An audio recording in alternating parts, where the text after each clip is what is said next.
Alright everyone, welcome back to the Star Wars Galaxy of Heroes video with Fat Phil. Today guys, we're going to be talking about ROI and starting a little series on it. So today, we're just going to be talking about Duel of the Fates, and that is because this is going to be one of the most important investment decisions you make. I'm going to give you guys the information you need to understand how to get the most out of this event, especially for those of you who aren't at that end game. How can you still take advantage of this event? Go ahead, like and subscribe, comment down below, let me know your thoughts. Let's give a shout out to the channel members, guys. Again, their continued support is so much appreciated. You guys are amazing. Thank you again for putting your faith in me. Hopefully you're learning. Hopefully you guys enjoyed the raid videos while I was away at the beach. Got a little bit of a suntan. You know, we're working on it. You know, we're getting that dad bod ready for the summer here. So thank you guys again for keeping the faith. Let's get into the video.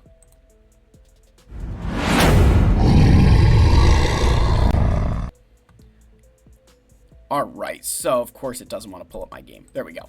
So I wanted to do this yesterday. Unfortunately, just with traveling back home from, I was in Seaside Heights for a beach trip with the family. I wasn't able to get this done, but I did take both my Master Qui-Gon and Padawan Obi-Wan to Relic 9 for the Duel of Fates event. It was the first month that I had both of them available, so I was able to get all the rewards there on all those tiers. And obviously that's a huge decision to make for your account. Right, Relic 9 is not a small thing to do. There's a lot of resources that go into it, just to show you even from like a Lord Vader perspective. I mean, you're talking about, for getting even all this stuff, 55 blue signal data, you know, is a lot, right? So it's not cheap.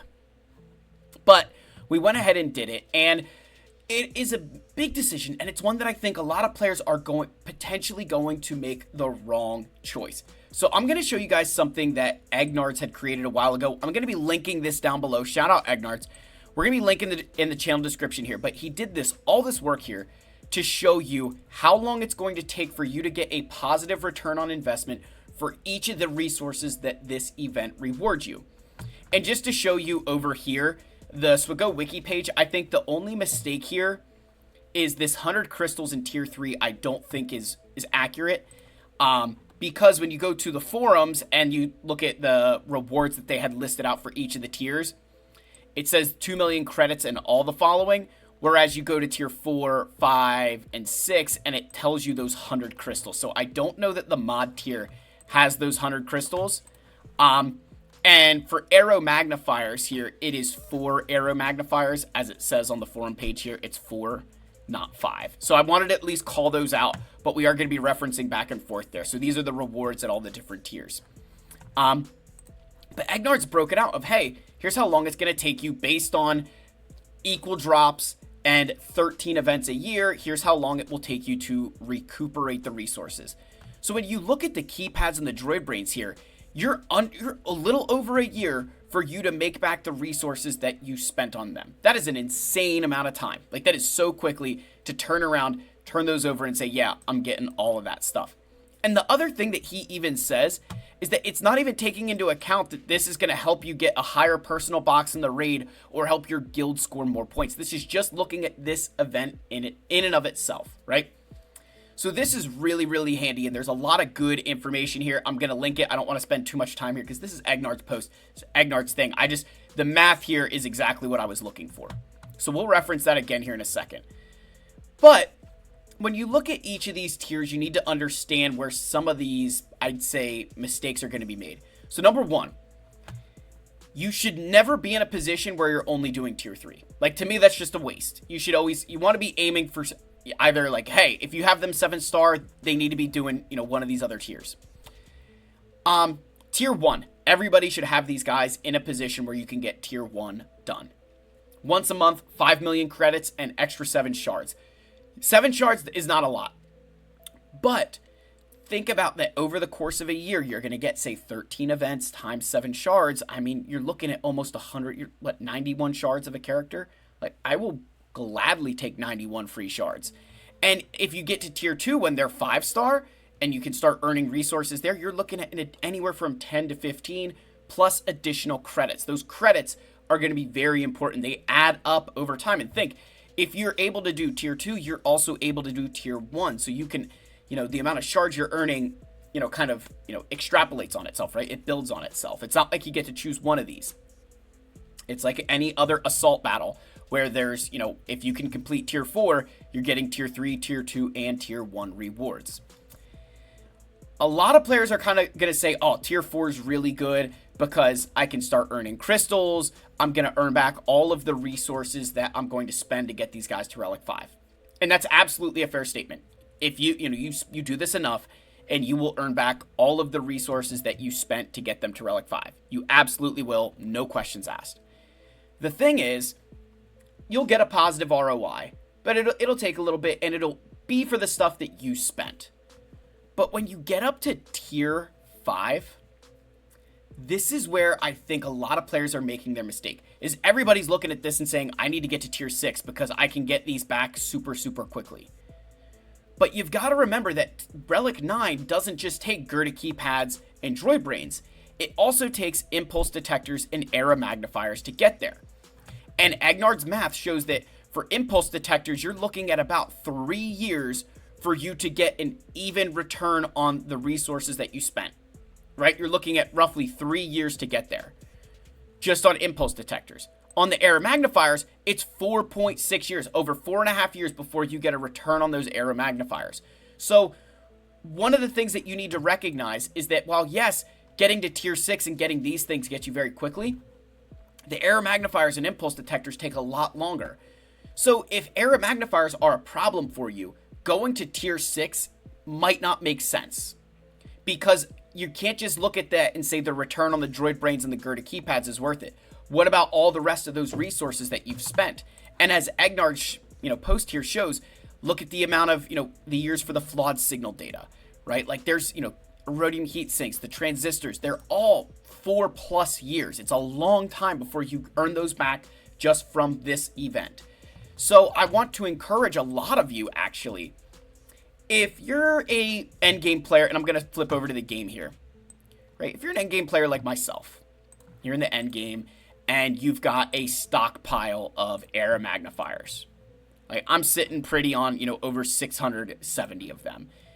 I've got plenty of impulse detectors. For me, going and getting 2 relic 9s is not the end of the world, right? I have the resources to do that, particularly on the era magnifiers. Like I'm not overly worried about era magnifiers or impulse detectors. So I can look at this event and say, yeah, I'm just worried about these 2 pieces. And that will be huge. But for some of you, if you're in that space where you're really struggling for era magnifiers and impulse detectors, if you go back here and you look at tier 5, as Agnard's math shows, over the course of a year, you can expect to earn 17 impulse detectors, or 26 impulse detectors and 17 era magnifiers. Tier 5 only requires relic 7 characters. So the reason I'm bringing that up is taking them to relic 7 will still net you a positive return, not only on the Zimbaldo cards that you spent to get there, you'll eventually earn back these resources, but it's also going to net you impulse detectors and error magnifiers that you didn't even spend.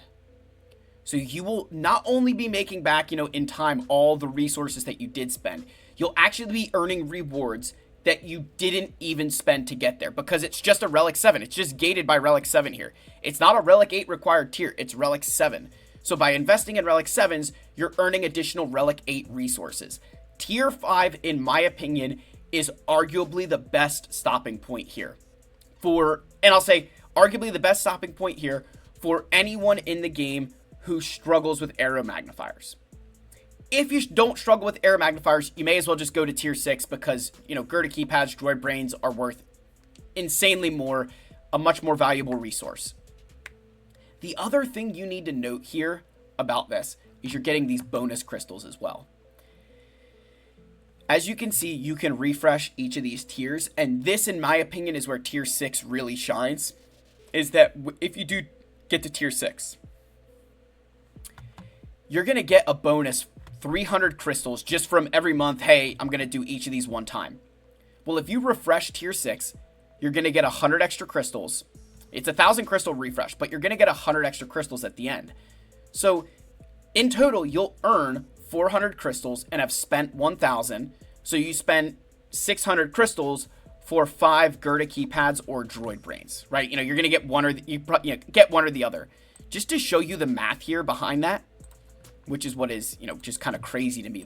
But for 1,000 crystals, you're going to spend on those to earn 5 of each of those. Just in its purest form, 5 droid brains is 1,500 crystals. So forget any of the bonus crystals you're earning from the event. It's going to cost you 1,500 crystals for 5 droid brains. Whereas you can spend 1,000 for a chance to get 5 of them. And it's going to cost you 1,250 for 5 Gerda keypads. If you get 400 crystals as it is from that event, right? From the event, you'll get 400 crystals. So now it's only a 600 crystal cost for the droid brain or Gerda keypad to get 5 of them. So now you're saving anywhere from, 600, 650 crystals here to 900 crystals here. I mean, that's a lot of crystals to be saving. So that refresh sort of, I don't want to say it pays for itself, but it is really worth it when you compare to the shipments. And I think a lot of players in that top end of the game will probably tell you that they're buying as many of these, particularly I think the droid brains, as many as they can because they're so scarce, because it takes a while to get there. So this event, in my opinion, is probably one that I think is one of the most important. And it's very, as I'm showing you here, important to understand the way you're going to get that return. Yes, Relic 9 is great if you're Arnold and Fat Phil and Egnars and, the players in my guild. But if you're struggling with those air magnifiers, look at tier 5. Focus here. Don't feel that need to spend these Relic 9 resources, especially too, the other side of that equation, I have everything I need that's a Relic 9 rec outside of Snips, which, in case you guys weren't really paying attention when I was inside of GL Ray, I have enough resources right now from a Gerda keypad perspective, from that, Gerda keypad droid brains, that I can still go and Relic 9 Snips. I still have those resources available to me. So I'm in a much different state of, part of the game than a lot of the rest of you are. So for me to do 2 Relic 9s was not the end of the world, especially knowing that I was saving for them. So guys, I wanted to show you that, give Egg the shout outs he deserves for the math there. And that math really does add up. And so I want to kind of leave you with, yes, I understand that the cool thing to do is take these guys to Relic 9, but that Relic 7 tier to me is where the money is. That Relic 7 tier, being able to earn rewards that that you didn't even spend, is worth, I cannot explain just how many crystals that's saving you, the resources it's saving. That this investment now, all of a sudden, inside of a year, is getting you closer to Galactic Legends, Jabba, and Leia, and everybody else, because they're going to be earning those back for you, right? They're going to be basically paying for themselves. Again, the other side of this equation as well, they're required for this current raid that we're doing with, the Naboo raid. So now you're also, for a few months, going to be earning additional rewards because you have Padawan Obi-Wan and Master Qui-Gon, even if you don't have Queen Amidala. And if you do happen to have Queen Amidala, they form a 3-man team. So whatever relic level you take them to, whether it's 7, 8, 9, whatever the case is, it's a 3-man team that modded properly can get you a really good score. So they are very important. I was kind of waiting to make this video about this team. 1, to see how good they were, but 2, I think with this Duel of the Fates now, and waiting to see where Qui-Gon and Obi-Wan went farmable was a big part of why I didn't want to push right away. Because if Qui-Gon went to a hard node, it's a lot more challenging to go farm this guy. But he's on a 10 energy Cantina node, and Padawan Obi-Wan is also on a 10 energy node. They're both on 10 energy nodes, I forgot. I mean, I'm sorry, but that's so economical, right? That is very easy to do. It's a quick turnaround. And the event itself is going to earn you additional shards. So at the end of the day, guys, I think it's well worth it to get these characters. But I want to hear your thoughts. Do you kind of agree with the analysis of Egnards and Phil? Again, I'm not telling you to go get Relic 9 right now, but I think Relic 7 is more than plenty for these guys. And for a lot of you, that will be a very good investment, not just for the raid, but for your account, that after a good period of time, you're going to earn back all those rewards and be able to work on bigger and better things. These are the times, right? Decisions like this are what separates good accounts and great accounts. Those ones that say, I'm going to take a hit right now, and in a year and a half, 2 years, I'm well above everybody else because I made decisions like this. And if you don't believe me, if you're like, Phil, you're a moron, you don't know what you're talking about, I could go on about, and I don't player name, I don't ever do that, but I will just say that in my fleet arena, in my squad arena, in, a lot of these areas, I've come up against a lot of players who had accounts that were way better than mine.